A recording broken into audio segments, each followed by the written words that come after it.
Well, grab yourself a good cup of coffee and join me as we talk about Donald Trump, the Republican convention, and the state of the Democrat Party as they are on political death watch, waiting for the soul of Joe Biden to finally depart. Let's get ready to rumble! You can't handle the truth.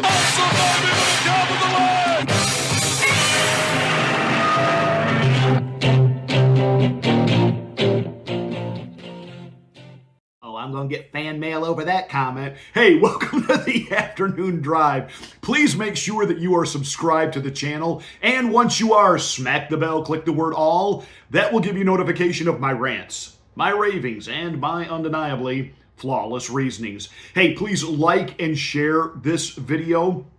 And it's the way we get the word out that we're here. So thank you so much for being a part of the afternoon drive.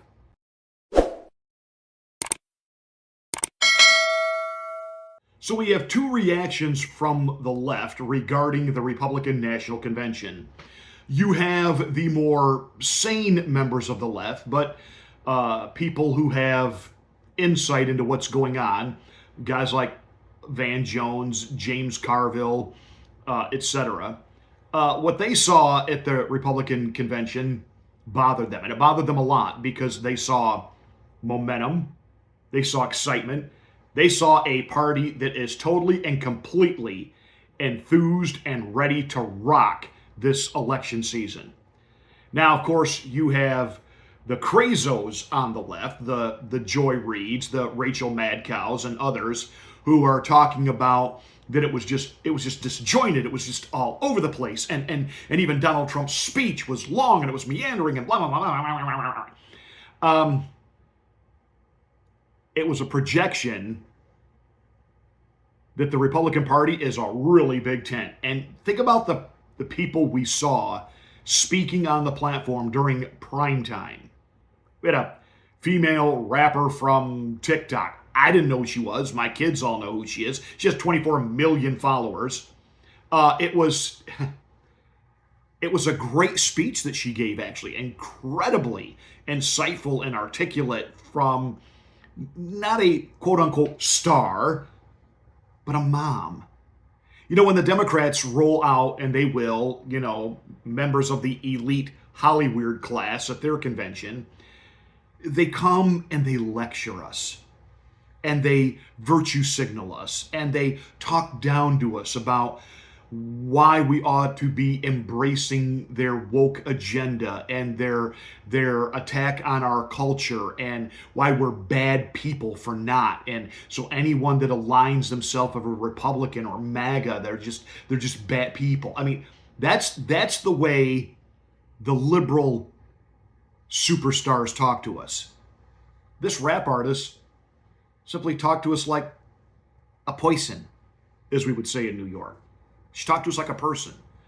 There was a black Democrat school teacher who it finally clicked with her that when Obama was in the White House, he had handed out an edict to the schools in this country to stop expelling students because it was making the quote-unquote numbers look bad. And then look what we had during that time. All those out-of-control school boardings. Really? Because we're letting all the thugs and the crazos stay. Well, no, they wanted to make it about the Second Amendment, but not actually what the problem was. And she noticed that when Donald Trump came to office, that things changed. Schools were allowed to suspend, schools were allowed to expel, and teachers were given the freedom to teach. But still, she bought into the media narrative of Donald Trump and voted for Joe Biden. But now she is completely on the Trump train. That is a black school teacher. We heard from Hulk Hogan. I know the mainstream media lost its mind over that. It was great. I mean, come on. It was just great. I mean, it was fantastic. When he ripped his shirt off, it's like, yeah. First of all, it was some entertainment. It's just, come on. I mean, it's Hulk Hogan. He's a showman. You don't have to, you can understand that, wrestling is what it is, but he was just being a showman, and it was great. It was great. There was someone from ABC News who was down on the floor while this was all happening. She said, I'm literally afraid for my life because all these Republicans are cheering this. And then it was followed by Franklin Graham. Just none of this mixes together. It was fun. These people really don't get sarcasm and just fun. And then so many in the liberal pundits talk about how Donald Trump was just sitting there smiling ear to ear. Yeah, we all were. It was fun. Dana White from the UFC came and introduced Donald Trump. The president of the Teamsters spoke for about 20 minutes, unapologetic, unedited.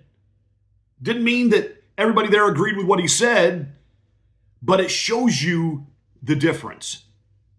Would the Democrats ever allow somebody who was pro-life to speak at their convention? You already know the answer to that one. Shoot, would the Democrats allow Franklin Graham to speak at their convention in prime time and clearly present the gospel of Jesus Christ and ask people to put their faith and trust in him? You already know the answer to that one. The Republicans are showing themselves to be the bigger tent. By the way, there's so much talk about the Teamster president being there. Don't forget, there was also a representative there from the Joint Steamfitters Union in New York City, because his membership is going 8-1 for Donald Trump in the election. That's New York. New York! The trade unions are going for New York. They're going for Trump. I enjoyed hearing from Donald Trump's granddaughter. And she's, like the Trump family. She's very good looking, smart, sharp. You could tell she's got a future. Let me just pause right here. You heard from Don Jr. You heard from Eric Trump. You heard from their wives. We see their kids sitting up in the stands with Grandpa Trump. That's a sharp family. Everybody's talking about Barron. And Barron's basically letting it be known he's going into politics. And he said, you guys are afraid of the wrong Trump. Oh, baby, kid's 18. What a great line. Compare Donald Trump's family with the crack-addicted offspring of Joe Biden.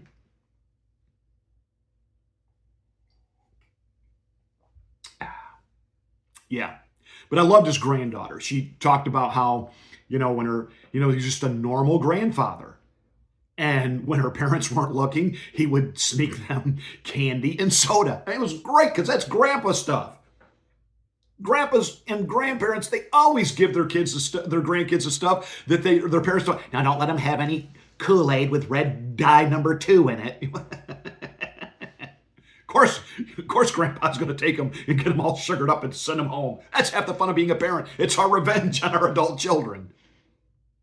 But she talked about what it was like to be the grandchild, hearing your grandfather's been shot. It was incredibly humanizing. We heard from the Gold Star families, the 12 families who lost sons and daughters in Afghanistan with Joe Biden's pullout, and yet he insists nobody in the military has died on his watch. And the families confirmed what was being reported in the news, and Jen Psaki and Karine Jean-Pierre, I refer to her as the Black Shirley Temple, with those little mop head, always said, when it was talked about, when the bodies came back, President Biden kept looking at his watch. And again, we were told not to believe our lying eyes, was conspiracy, yada, yada, yada, yada. All those families standing on the platform at the RNC said, yeah, he didn't speak to us, and he really didn't want to be there. He did keep looking at his watch. So, another real fact check debunks the fake fact check. We heard from families who have lost family members because of illegal aliens. the mother of the slain police officer from New York City. Phenomenal. Phenomenal. We heard from a black Detroit pastor, inner city pastor. Donald Trump showed up at his church, and he came not to talk. You know, Hillary Rodham Clinton loved to go to black churches and get up in the pulpit and try to sound black. How come that never gets talked about? You talk about appropriation. I in no ways tired. So Donald Trump didn't come to talk. He came to listen. He came to listen. So, incredible slate of speakers. You know, all the Republican big guns were there to speak, and they did fine, and Tucker Carlson. But I think the best speech was Eric Trump. I think Eric did a phenomenal job laying out what his father's been through, everything that the maniac left has put him through, from impeachments to indictments, and then even taking a shot at him, literally. And yet, Trump is still standing, he is still moving forward, and he's got an agenda for America. And Eric laid it out. It was phenomenal. Great speech. Now, as far as Trump, all right, I'm going to be 100% completely honest. Yeah, it was long. And there were certain things he would get into. It's kind of like, Donald, you don't need to go there. Donald, you don't need to go there. There's a term, and I'm going to give you a little inside baseball with regard to the ministry, because I am a pastor. And I used to do what was called the conference circuit, which is, you know, their churches host conferences and special meetings that go on for a few days, and I'd be one of those speakers. And every once in a while, a host pastor, the guy actually, he was hosting the conference, you know, everybody's in his church, and he's got 3 or 4 speakers, and, you know, they speak, and then the host pastor's supposed to get up. He basically has 2 jobs: welcome everybody, make sure that everything that's needed to make that conference happen as far as workers and personnel and singers and all of that is taken care of. And then he gets to kind of close it out and thank everybody for coming. But every once in a while, you would get one of these host pastors who would do what we call bootleg preaching. Bootleg preaching is basically when, you know, he takes a seed thought from each one of the other speakers, and now he wants to give us his take on it. And by the time the conference is over, people are ready to go home. And the truth is, the night that Donald Trump spoke, I mean, you know, Hulk Hogan, Eric Trump, Dana White, the audience had been taken here. Donald Trump would have hit it completely out of the park if he had just talked about the assassination attempt and looked in the camera and said, America, give me a chance. I'm humbly asking for your vote. I think in that case, less would have been more, but,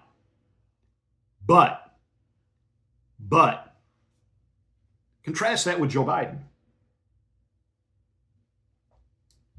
Could Joe Biden stand there and speak for 90 minutes and it be coherent?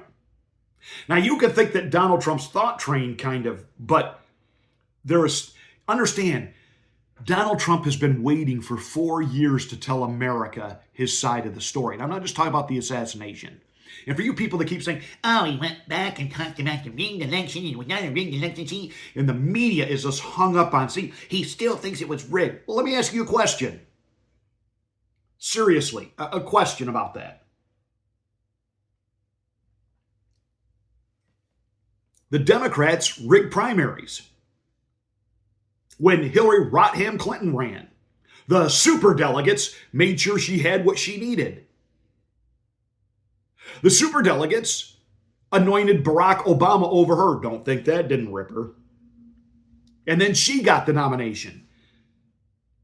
The Democrats have all but admitted they anointed Joe Biden in 2019 because they didn't want Bernie Sanders to get it. They rigged their own primary. They are now doing everything they can to get rid of the guy that did get the actual nomination, Joe Biden. They want him gone. And then the delegates will pick who the candidate is, not the voters. Who's the attack on democracy?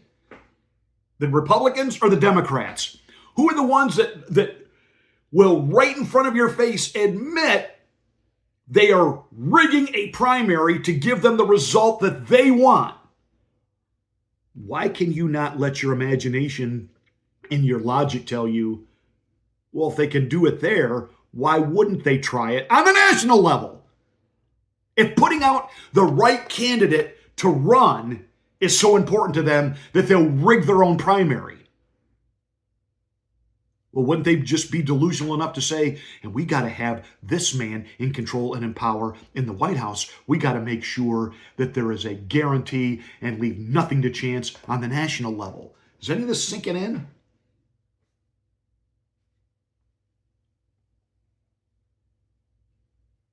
They tried to get Donald Trump at the uniform of the slain retired fire chief who tragically lost his life a week ago at the Trump rally, that it was a fake uniform. It wasn't the right one. The name was misspelled. And I mean, the media went nuts with that.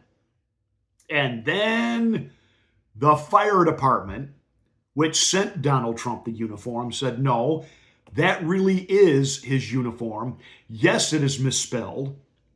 When the jacket arrived, however many years ago when he got it, it was misspelled, and he didn't want to send it back. He didn't want to go through the time. He didn't want the department to have to spend the money, so he just wore it with his own name misspelled.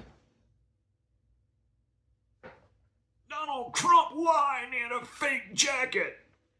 This is what these people are doing. In the meantime, they've got a candidate who can't speak for 15 minutes without don't get me started on that. Yeah, we can't get you started on that because you can't remember what you just said. I think one of the reasons Donald Trump went a little long is he wanted to show America, I got it. And again, he was so subdued and somber. Where was there was just no energy. If he had come out there energetic, he's the same old Donald Trump just talking down to everybody. He comes out and understand. He was supposed to be humble. I didn't see anything humble about it. In his mind and for his generation and for his experience in life, that was humble. The kind of toning it down, keeping it down. He wants so badly for people to know the record of what he did because the lying legacy media never gave him credit for anything that he actually did. So, all in all, it was a great convention. It was fun. Republicans are ready to rock. Independents are joining the Republican cause. You've got Black Americans joining the cause, Latinos joining the cause. I mean, come on, baby. And here come the unions. And J.D. Vance is a clear signal that MAGA moving forward is not only now the party that is no longer just guaranteed pro-war anywhere there's conflict. Yeah, let's be there. No, that Lindsey Graham hogwash bullhawk is gone. And now the GOP will be the Labor Party. Bump, ba-dum, bump.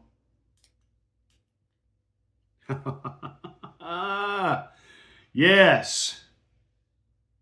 They're nervous on the left, and they ought